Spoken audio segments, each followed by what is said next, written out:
Hoje vamos analisar em detalhes o que realmente está acontecendo nesse conflito que está abalando o mundo inteiro. Vamos falar sobre a primeira declaração pública do novo líder supremo do Irã, Mojtaba Khamenei, a quem até mesmo seu próprio pai, o Ayatollah Khamenei, não queria deixar chegar ao poder. Sobre o ataque mais massivo a Teherã em toda a história do país, sobre os bombardeios de retaliação vindos do norte de Israel, sobre como os preços do petróleo dispararam e sobre como as grandes potências estão reagindo a tudo isso. Também abordaremos os rumores sobre uma possível ameaça iraniana à Califórnia, ataques a países vizinhos e a palavra de paz que Teherã propõe acompanhada de uma ameaça velada. O petróleo vai custar $200 por barril para vocês. E, finalmente, quão real é o perigo de uma terceira guerra mundial? Não se esqueça de clicar no sininho abaixo do vídeo, ele não é apenas um enfeite. Quando você ativa as notificações, elas chegam para você. Se não ativar, não chegam. O YouTube enviará uma mensagem ao seu celular ou navegador assim que um novo vídeo for lançado. Quando os acontecimentos se desenvolvem rápido, isso te ajuda a se atualizar primeiro, seja uma declaração sobre Trump, novos ataques ou reviravoltas inesperadas. Em 28 de fevereiro de 2026, tudo começou com ataques poderosos. Israel atacou alvos estratégicos no Irã. Como resultado, o Ayatollah Ali Khamenei e vários membros de sua família morreram. Seu filho, Mojtaba, que também ficou ferido no mesmo ataque, dizem que ferimentos nas pernas, fratura no pé, hematomas no rosto, cortes e lesões no braço. No início de março, foi nomeado o novo líder supremo sem nunca ter aparecido na tela. E em 12 de março, apareceu sua primeira mensagem pública à nação, mas não foi gravada em vídeo, ele não foi a lugar nenhum, não gravou ele mesmo, nem mesmo um áudio gravado, ele não falou pessoalmente. Não houve nem vídeo, nem gravação de áudio, nem a voz dele, nem a presença na cerimônia de nomeação. O texto foi lido por um locutor na televisão estatal. Isso imediatamente gerou muitas perguntas e rumores. Começaram a dizer que ele poderia estar gravemente ferido ou morto. Está em coma, talvez até tenha morrido, e a declaração foi publicada em seu nome. Alguém mais está governando o país, mas finge que é ele. Fontes oficiais iranianas, naturalmente, insistem que ele está vivo, em um local seguro, com ferimentos de gravidade moderada, continua governando o país, embora a comunicação esteja limitada. A comunicação está limitada. No mesmo ataque de 28 de fevereiro, além de seu pai Ali Khamenei, estavam sua mãe e sua esposa. O filho adolescente, a irmã, a sobrinha, o genro. De acordo com diferentes fontes, entre 6 e 8 parentes próximos morreram. É claro que uma perda pessoal assim faz com que sua posição seja motivada por vingança. Em sua declaração, Khamenei listou os principais pontos. O Irã continua bloqueando o Estreito de Hormuz como principal forma de pressionar seus inimigos. Continua atacando as bases militares americanas na região e exige seu fechamento total. Ele prometeu vingar todos os iranianos mortos e obter compensação dos Estados Unidos e de Israel. Ele pediu naturalmente unidade nacional e alertou que, se os ataques continuarem, novas frentes serão abertas. Não sei. Quem é Mojtaba Khamenei? Nasceu em 1969 em Mashhad. Ele é o segundo filho de Ali Khamenei. Aos 17 anos participou da guerra Irã-Iraque, o que lhe proporcionou laços estreitos com a Guarda Revolucionária e com o Basij. Nunca ocupou cargos oficiais no governo, mas por décadas permaneceu à sombra do pai, coordenando questões militares e de inteligência, construindo uma rede de lealdade. Sim, uma rede de lealdade dentro da Guarda Revolucionária. Praticamente como Putin, controlava os fluxos financeiros, incluindo investimentos no exterior e esquemas de financiamento, grupos de proxy, influenciava a televisão estatal e, dizem, participava pessoalmente da repressão a grandes protestos. Reprimiu o Movimento Verde de 2009 e as ondas de 2017 a 2019, especialmente após a morte de Mahsa Amini em 2022. Ele é visivelmente mais radical que o pai, totalmente contra qualquer reforma, contra a influência ocidental, considerada corruptora naturalmente, e contra a liberalização, que ele não gosta, para dizer a verdade, ele odeia. Ele aposta em repressão dura, censura, purificação do regime dos moderados. Moderados são os mesmos inimigos, quem não está conosco está contra nós. Bem, ele é tipo um comunista, mas de roupão. Ele continua apoiando o eixo da resistência, ou seja, Hezbollah, Hamas, lá, os Houthis e coisas do tipo. Vê o programa nuclear como um instrumento de pressão e fala abertamente sobre a destruição de Israel. Um líder maravilhoso para o Irã. A nomeação dele é um sinal de que o Irã está adotando uma linha mais dura. Nenhum compromisso com o Ocidente, a sobrevivência do regime só pela força, repressão interna e confronto externo. Veja só, é interessante que o presidente do Irã fez um pronunciamento de tom e significado completamente diferentes, mas ainda vamos falar sobre isso. O golpe mais forte contra Teherã ocorreu na noite de 11 de março. Em 12 dias de guerra, mais de 5.000 alvos foram atingidos. Você consegue imaginar isso? Em 12 dias de guerra, 5.000 alvos. Que alvos são esses? Bases militares, instalações nucleares, depósitos de petróleo? Os moradores descrevem isso como um inferno na terra. O céu em chamas, as ruas em escombros, sirenes constantes. Em resposta, o Irã e o que restou do Hezbollah bombardearam o norte de Israel, mísseis Khaybar Shikan. Os mísseis caíram sobre Haifa e outras cidades, houve explosões no porto, sirenes por todo o norte. Os sistemas de defesa aérea israelenses interceptaram a maioria, mas alguns mísseis conseguiram passar. Houve incêndios, houve feridos. No entanto, a intensidade dos bombardeios iranianos diminuiu drasticamente em comparação com o início da guerra, em comparação com como era há 10, 11, 12 anos, 12 dias atrás. Isso mostra que Irã e Hezbollah têm capacidades limitadas de responder de forma simétrica e rápida. Até o momento, Israel praticamente destruiu quase todo o eixo da resistência, exceto por algumas unidades restantes do Hezbollah. Lá, o Hamas e a Jihad Islâmica Palestina em Gaza foram praticamente derrotados. O envio de armas pela Síria cessou após a queda do regime de Assad. Os Houthis no Iêmen permanecem à margem e não se envolveram de verdade. As milícias iraquianas e xiitas se limitam a ataques esporádicos, perderam o líder Nasrallah e vários comandantes. A maior parte do arsenal de mísseis e a liberdade de ação no sul do Líbano foram perdidas, embora alguns grupos ainda lancem foguetes e drones, centenas até agora. Já não é mais a mesma escala de antes, mas ainda são centenas. Os preços do petróleo, os preços mundiais, reagiram instantaneamente ao início de toda essa história, especialmente ao fechamento do Estreito de Hormuz. Era cerca de $70 por barril mais ou menos, e de repente, digamos assim, bum, saltou para 120 no início de março, e a Rússia ficou feliz, como você pode imaginar. E agora se estabilizaram em torno de 90 a 100. O Irã realmente interrompeu o trânsito pelo Estreito de Hormuz.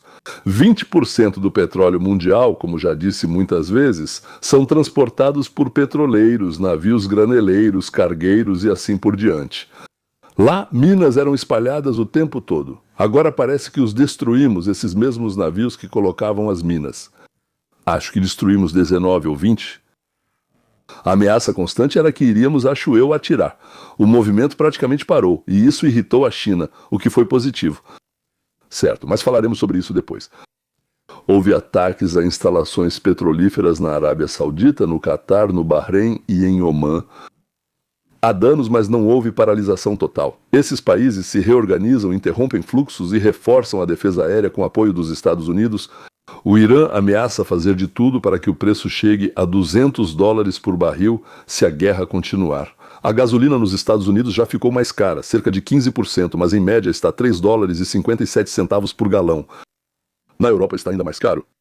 Isso acelera a inflação naturalmente, pois também aumenta o risco de recessão para as ações. A China e a Rússia adotam uma posição muito cautelosa. Eles condenam os ataques dos Estados Unidos e de Israel. Israel está sendo instado a uma imediata desescalada e a um cessar-fogo, mas de forma alguma estão dispostos a se envolver em um conflito militar direto. A China está evacuando seus cidadãos do Irã, mas ao mesmo tempo demonstra abertamente insatisfação com o aumento dos preços e a interrupção do fornecimento de petróleo, advertindo repetidamente Teherã para não interromper o trânsito. E para Teherã esse é o principal meio de defesa, mas o principal, por assim dizer, protetor disso não quer isso. Esse é o maior conflito nesse sentido. No Conselho de Segurança da ONU, eles tentam aprovar uma resolução para o cessar-fogo, mas os Estados Unidos vetam. A ONU é uma organização idiota, mas pelo menos, como dizem, até de um bode ruim às vezes se tira leite ou algo assim. O Irã, na verdade, não tem em quem confiar. Não há ajuda militar real e nem vai haver. Os proxies estão enfraquecidos e os patronos só fazem trabalho diplomático. Palavras, palavras, palavras, que não significam absolutamente nada. Ou seja, não valem nada. Há rumores sobre uma possível preparação de um ataque iraniano à Califórnia. O FBI, já em fevereiro, nos alertou sobre possíveis drones lançados de uma embarcação não identificada na costa dos Estados Unidos, mas os alvos não foram especificados. Não sabemos se são bases militares, portos, talvez Los Angeles, mas até agora nada foi confirmado. O Irã continua atacando os vizinhos, desde 28 de fevereiro, contra Bahrein, Catar, Emirados, Kuwait, Omã, Arábia Saudita e até mesmo o Iraque. O presidente Pezeshkian, que parece muito com um sobrenome armênio, o Ian, pede desculpas publicamente e promete parar. Mas no mesmo dia, no momento do seu discurso, a Guarda Revolucionária Iraniana ataca 3 desses países. Isso mostra uma divergência muito séria. Atacar países árabes foi um grande erro. Agora esses estados têm total justificativa moral e política para se unirem a Israel contra o Irã. É assim, aliás, que surge uma aliança militar entre sunitas e judeus, o que não é nada ruim. 2 vezes mísseis iranianos voaram em direção à Turquia. De um país neutro, ela se transformou por enquanto só em palavras, mas em um inimigo. Os apoiadores cometem erro após erro. A condição de paz do presidente do Irã é a seguinte: cessar imediatamente os ataques, retirada completa das tropas americanas da região, reconhecimento internacional do direito do Irã ao programa nuclear e pagamento de indenizações. Geralmente é assim que os vencedores escrevem, certo? Esse tipo de paz, nós vencemos vocês, agora se rendam e tudo o que quisermos vamos exigir. Caso contrário, se vocês não fizerem tudo isso, vamos lançar um ataque contínuo e um bloqueio total de Hormuz. E a China, nesse momento, diz: não ousem fazer nada disso. Bem, ninguém, é claro, nem mesmo os iranianos, acredita em uma só palavra do que ele disse e escreveu lá, etc.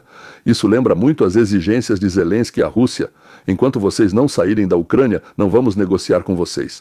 E eles respondem: nós nem planejávamos sair ou negociar. Trump respondeu do jeito dele, ou seja, de forma dura: nós já vencemos. Continuar até que o Irã perca completamente a capacidade de atacar. Especialistas e políticos discutem a Terceira Guerra Mundial, mas ninguém explica claramente contra quem ou com quem ela seria. O conflito continua sendo regional, com o Líbano envolvido, o Iêmen envolvido, países árabes que foram atacados. Mesmo que o Irã tente fechar completamente o Estreito de Hormuz, haverá uma grande escalada, mas quem realmente iniciaria uma guerra global?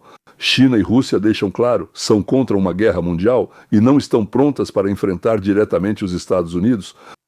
O Irã, sem apoio real, não consegue alterar radicalmente o equilíbrio de forças.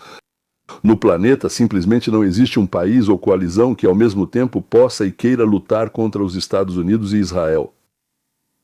As fantasias de Tucker Carlson de que Israel supostamente vai abandonar a América e formar uma aliança com a Índia me parecem totalmente inadequadas. Nem sequer são engraçadas, né? São inadequadas, não quero perder tempo analisando isso. Vamos olhar para a situação de forma sóbria. Os Estados Unidos, sob a liderança de Donald Trump, demonstram exatamente a força e determinação que são necessárias.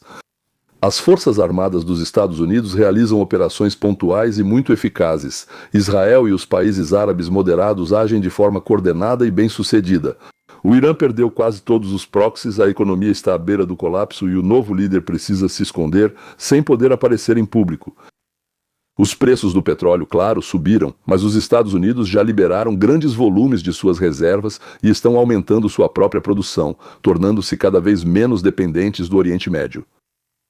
Trump foi claro: não cederemos a terroristas nada de fraqueza, não permitiremos que um regime radical dite as condições de paz. Tudo indica esse caminho, que o Irã será forçado a capitular ou perderá a capacidade de continuar a guerra. No final, os preços vão se estabilizar, a ameaça de um conflito global vai permanecer apenas em conversas e os Estados Unidos vão reafirmar sua liderança. Em 12 de março, o presidente Donald Trump fez um discurso em um comício em Kentucky, onde falou em detalhes sobre a situação atual com o Irã. Ele afirmou que os Estados Unidos já cumpriram o principal objetivo pelo qual entraram no conflito. Nós, americanos, enfraquecemos seriamente a capacidade do Irã de conduzir operações militares e produzir armas. Segundo Trump, o potencial militar do Irã foi seriamente degradado. 85% dos drones foram destruídos, 90% dos mísseis, as forças aéreas praticamente não existem, radares e defesas antiaéreas foram desativados e as instalações nucleares e de produção foram em grande parte destruídas. No final das contas, geralmente Kentucky. O Irã será forçado a se concentrar apenas na reconstrução da infraestrutura e da economia, sem capacidade real para a agressão ou para um rápido rearmamento. Isso se a atual elite permanecer no poder. No entanto, Trump rapidamente acrescentou uma ressalva importante. Todos nós entendemos perfeitamente que se o regime atual permanecer no poder no Irã, em algum momento ele voltará a ser a mesma ameaça que foi em Charlie. Por isso, o objetivo final dos Estados Unidos não é apenas uma vitória militar, mas criar condições para que o povo iraniano assuma o controle da situação, derrube o regime atual e decida por si mesmo qual forma de governo deseja implementar em seu país. Mas, como se sabe, uma população desarmada não pode derrubar ninguém. Agora, quem lá vai estar armado, de onde virão as armas, como essas pessoas saberão lutar com essas armas, isso pessoalmente eu não entendo. Talvez Trump saiba de algo que nós não sabemos. O presidente expressou esperança de que o novo Irã se torne amigo dos Estados Unidos, de todo o mundo ocidental e de Israel, um parceiro estável e pacífico e não uma fonte constante de ameaças e terror. Também esperamos que, quando o Irã voltar a ser um país pacífico, ele, junto com Israel e com os estados árabes sunitas, como a Arábia Saudita e outros, contribua para a estabilidade na região. Eles poderão garantir a segurança juntos, controlando e reprimindo comportamentos inadequados, tanto dentro da região quanto por parte de forças externas. Isso poderia criar uma verdadeira coalizão de paz e ordem no Oriente Médio, ou seja, sem ameaças constantes. Terrorismo, provocações, mas com foco no desenvolvimento econômico, comércio e benefício mútuo para todos os povos. Imagine só, né? Israel tem tanta inteligência e descobertas, os países do Golfo têm uma enorme quantidade de dinheiro que estão prontos para investir no desenvolvimento. Sim, e o Irã, que tem muitas pessoas que sabem produzir bem, negociar, fazer negócios e assim por diante. Poderia ser uma aliança incrível. Se tudo isso acontecer, será a maior mudança no mundo desde o colapso da URSS. Isso realmente pode abrir um novo capítulo nas relações internacionais, com o potencial de reestruturar o equilíbrio de poder no Oriente Médio e estabilizar a região por décadas, e criar condições para uma verdadeira paz entre antigos inimigos, assim como um dia não acreditávamos que alemães e franceses poderiam viver em paz, não é? Não podíamos acreditar. E agora? Pois é. O quê? O que eles têm a disputar? Em vez de conflitos constantes, terror e ameaças, poderíamos ver uma coalizão onde Irã, Israel e os países árabes sunitas trabalham juntos pela segurança, desenvolvimento econômico e contenção de atores externos. Isso não seria apenas o fim de uma guerra, seria o começo de uma era em que o Oriente Médio deixa de ser fonte de instabilidade global e se transforma em uma zona de cooperação. Сотрудничество и процветание. Assim que houver novidades, como declarações, ataques, negociações ou grandes reviravoltas, lançarei o próximo vídeo imediatamente. Não percam, mantenham o sino ativado, ou seja, cliquem nele uma vez. Obrigado por assistirem. Fiquem informados e cuidem-se. Até a próxima.